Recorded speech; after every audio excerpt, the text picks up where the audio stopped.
Hey guys, I'm so excited for today's video. Packaging is everything when it comes to presenting your treats, so we're going to be making these fabulous DIY glitter cake pop boxes with the Cricut. It includes a carrying box as well as a cake pop stand for custom packaging that can be made in any color to match any theme, and is sure to take your small business to the next level as a statement for parties, events, and gifts. So let's create something magical! All you're going to need are 5 basic supplies for this easy project. Number 1 is glitter cardstock in any color. Just make sure it is no less than 65 pound weight and measures 12 by 24 inches. Second is a 12 by 24 inch mat. Either the blue or green Cricut mat works. Use whatever you have on hand. Number 3 is score tape, the best double-sided tape.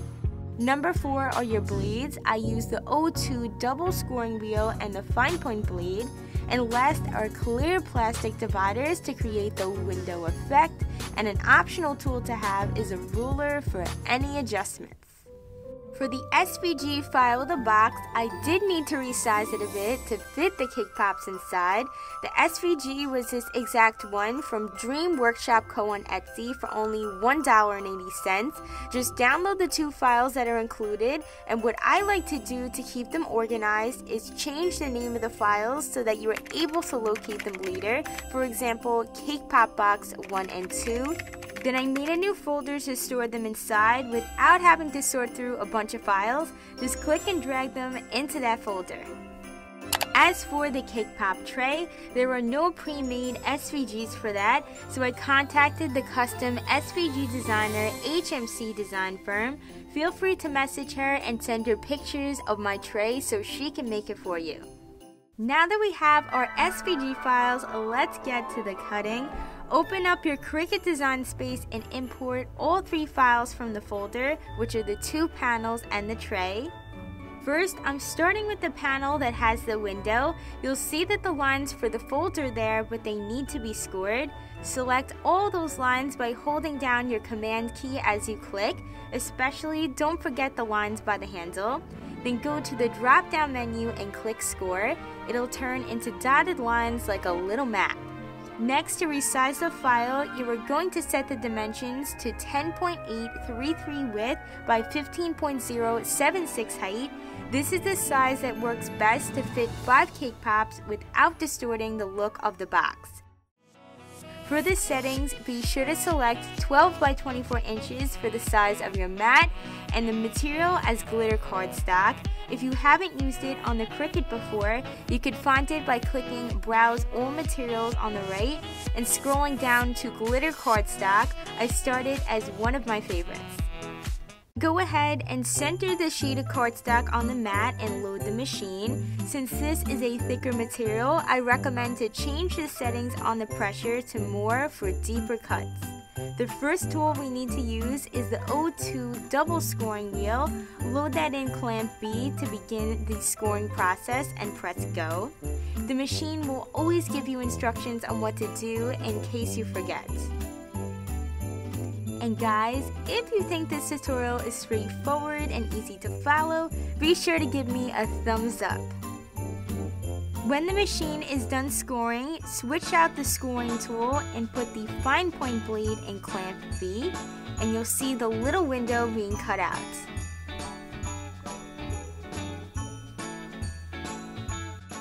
If you are enjoying so far, thank you for stopping by my channel.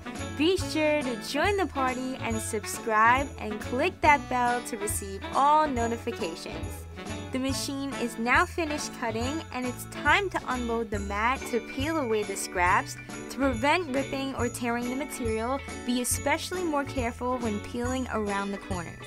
I mentioned earlier that the green or blue mat both work. I just prefer the blue since it's lighter grip and easier to peel away from the adhesive on the mat. The second piece of the box is the other panel without the window. The steps are exactly the same. Just to give you a quick review, add all the score lines in and size to 10.833 by 15.076. Then click Make It and enter the same settings for the 12 by 24 inch mat and the glitter cardstock. The elf on the shelf needed a break from all this cutting in the workshop. Remember to switch out the scoring wheel with the fine point blade once the scoring is complete.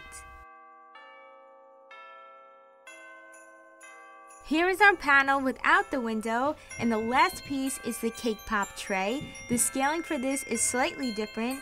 The shape of the tray is a square, so the actual size of the tray all depends on the measurements of that square in the middle. On the left, find where it says Shapes and click on the square template.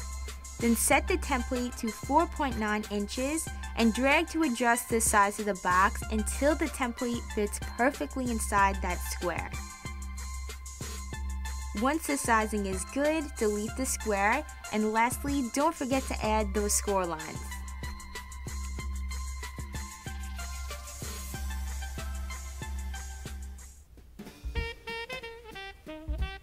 Due to sizing constraints of the Cricut machine, you can't fit more than one panel on one sheet of cardstock, unfortunately, for this project, even with the extra large mat, so it's important to make the most of your material. I did several trials for you guys so you don't get stuck troubleshooting sizing and wasting material.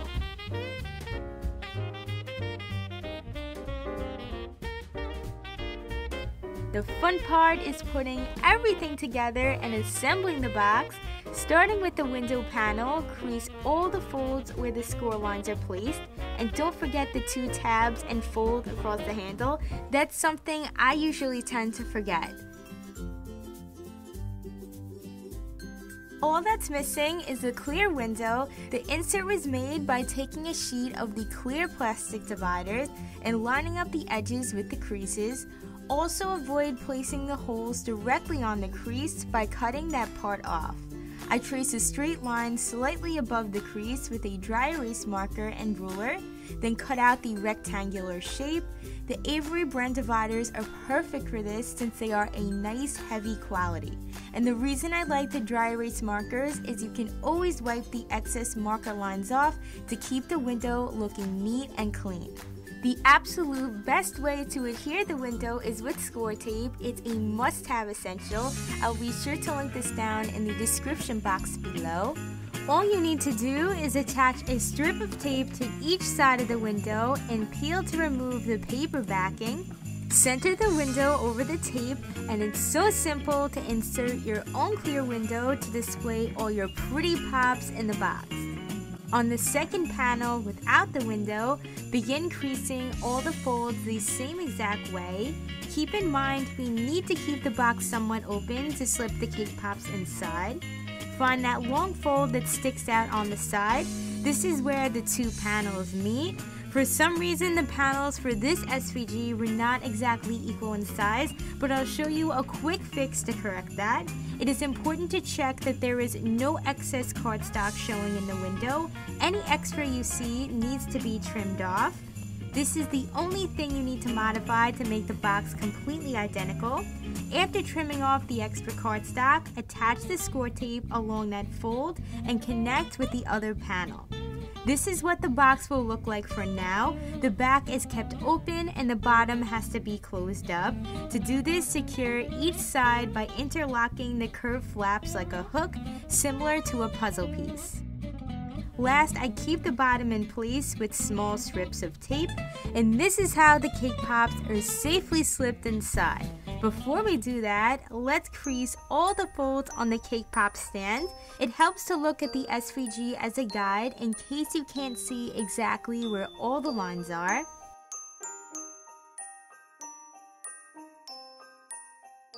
It will look something like this.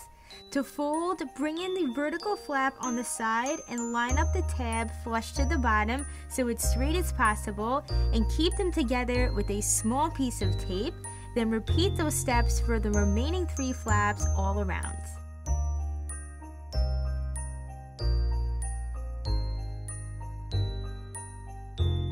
Finish off sealing in the sides by sticking the score tape on top and fold over the edges, creasing to smooth it out, and stick that on really well. To ensure the box holds its shape and your cake pops don't rock around, I recommend inserting a block of floral foam to create a sturdy platform for the stand. You can find floral foam at Dollar Tree in the craft aisle. Although the focus of this tutorial is constructing the box, I wanted to capture the magic of preparing and decorating cake pops for the holidays while giving you some inspiration.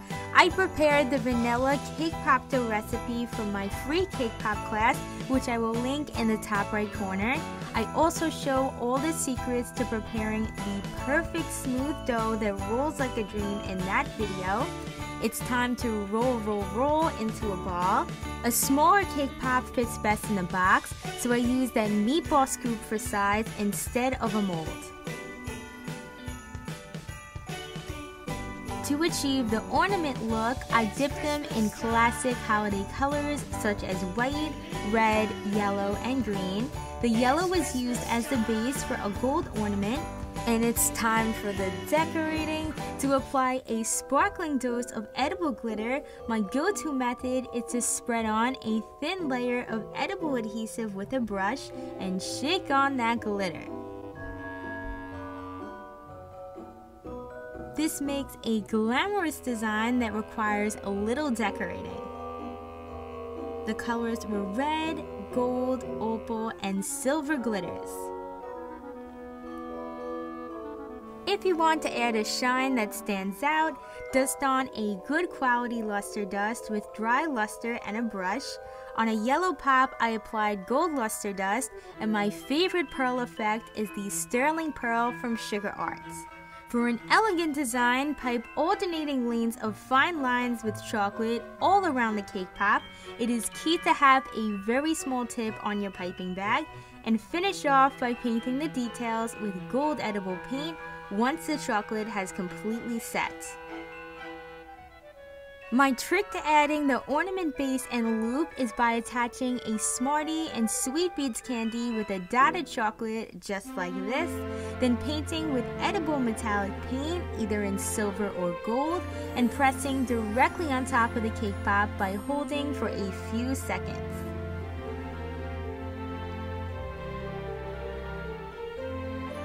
These cake pops are ready to go on top of the Christmas tree. Last but not least, decide where you want to arrange the cake pops and twist the skewer around a few times, passing through the floral foam as well to create the holes for your cake pop stands. Insert the cake pops into the stand in the arrangement that you want, and prepare closing up the box by having the score tape ready to go on the back strip. My go-to way of packaging is gently slide the stand in, peel the backing from the tape, and push the back panel under the slot, pressing that together. On top, don't forget to slip both of those little notches through to secure the handle. If you're wondering how you or customers would remove the cake pops from the box, all you would do is peel the back panel where we closed it up. The benefit of using score tape is that it is able to detach, and it also helps to leave a small section untaped from the top to disassemble easier. I hope you guys enjoyed making this DIY glitter cake pop box on the Cricut with me, and it gave you some creative ideas for your cake pops. Give this video a thumbs up if it did, and comment below if you would like to see more Cricut tutorials from me in the future. It's Christina here. Thank you so much for watching, and I'll see you in the next video.